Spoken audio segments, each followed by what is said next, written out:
నేడు ఎమ్మెల్సీ కవిత బెయిల్ పిటిషన్పై rows avenue కోర్టులో విచారణ జరగనుంది. ఈడీ సిబిఐ కేసుల్లో బెయిల్ కోసం కవిత కోర్టును ఆశ్రయించారు. కవిత బెయిల్ పిటిషన్లపై మధ్యాహ్నం 2 గంటలకు కోర్టులో విచారణ జరగనుంది.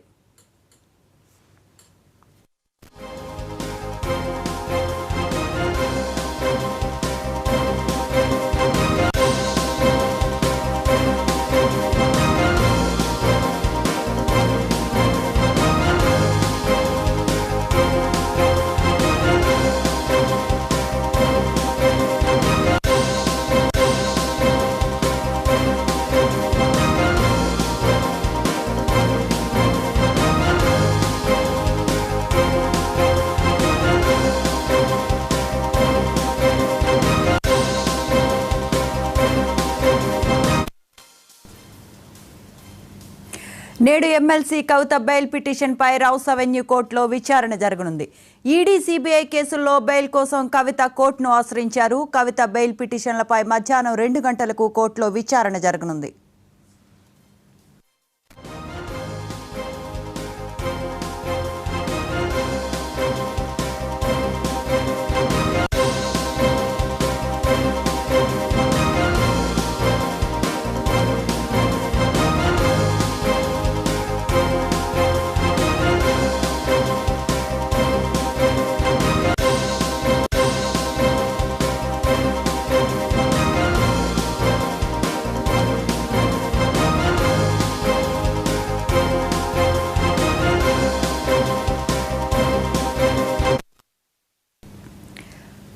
నేడు ఎమ్మెల్సీ కవిత బెయిల్ పిటిషన్పై రౌస్ అవెన్యూ కోర్టులో విచారణ జరగనుంది.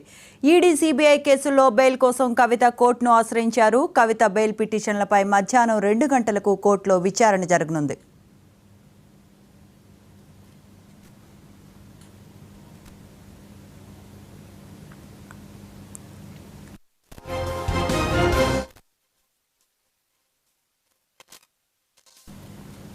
నేడు ఎమ్మెల్సీ కవిత బెయిల్ పిటిషన్పై రౌస్ అవెన్యూ కోర్టులో విచారణ జరగనుంది. ఎమ్మెల్సీ కవిత బెయిల్ పిటిషన్పై మరింత సమాచారాన్ని మా ప్లానింగ్ ఎడిటర్ సురేష్ గారు అందిస్తారు. సురేష్ గారు, good morning. Good morning Sravanth గారు. అది ఇవాళ ఏంటంటే 2 అంశాలు. ఒకటి, రేపు జ్యుడిషియల్ కస్టడీ అనేది 23 కవిత గారు ముగియబోతుంది. రేపు మళ్ళీ వర్చువల్ గా కోర్టులో ప్రవేశపెట్టే అవకాశం ఉంది. దాని మీద మళ్ళీ న్యాయమూర్తి గారు, రౌస్ అవెన్యూ కోర్టు న్యాయమూర్తి గారు కావేరి బవేజీ గారు ఎక్స్టెన్షన్ లేకపోతే ఏంటి అనే దాని మీద రేపు నిర్ణయం చెప్పుకుంటారు. ఇంకా రెండోది, సిబిఐ ఈడీ అంటే ఆల్రెడీ ఈడీకి సంబంధించి రెగ్యులర్ బెయిల్ పిటిషన్ మీద ఒక రకంగా కొంత విచారణ కూడా జరిగింది. ఇప్పుడు సిబిఐ కేసుకు సంబంధించి రెగ్యులర్ బెయిల్ ఇవ్వాలంటూ ఇంకో పిటిషన్ దాఖలు చేశారు. దాని మీద ఇవాళ విచారణ జరగబోతుంది. వాస్తవంగా ఇప్పుడు కవిత గారికి ఇప్పుడు చాలా కీలకమైన అంశం. ఎందుకంటే మీకు తెలుసు, శరత్ చంద్రారెడ్డి గారు ఈడీ కేసులో అప్రూవర్ గా మారారు. దానికి సంబంధించి ఇప్పుడు తాజాగా సిబిఐ కేసులో కూడా ఆయన అప్రూవర్ గా మారడమే కాకుండా ఇటీవల మొన్ననే మొత్తం ఆయన వాంగ్మూలం కానీ లేకపోతే ఆయన స్టేట్మెంట్స్ ని సిబిఐ రికార్డ్ చేసింది.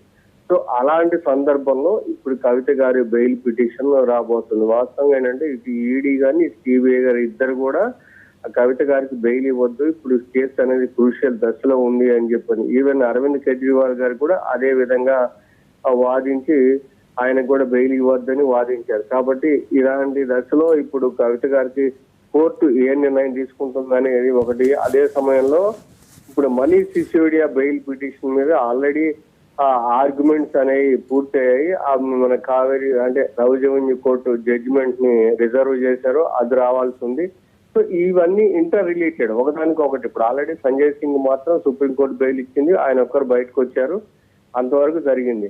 సో మిగతా ఇది కవిత గారిది, ఇప్పుడు అరవింద్ కేజ్రీవాల్ గారి, ఇప్పుడు ఈ రెండు కూడా ఇంటర్ రిలేటెడ్ కాబట్టి ఒకదానికి ఒకటి ఉండి ఇద్దరికి కూడా ఇప్పుడు బెయిల్ ఇవ్వద్దు అనే దాని మీదనే ఇటు సిబిఐ కానీ ఈడీ కానీ గట్టిగా వాదిస్తూ ఉంది. ఇలాంటి సందర్భంలోనే ఇప్పుడు కోర్టు ముందుకి ఈ రోజు కవిత గారి పిటిషన్ వస్తుంది. Sravanthi. Right, thank you Suresh గారు.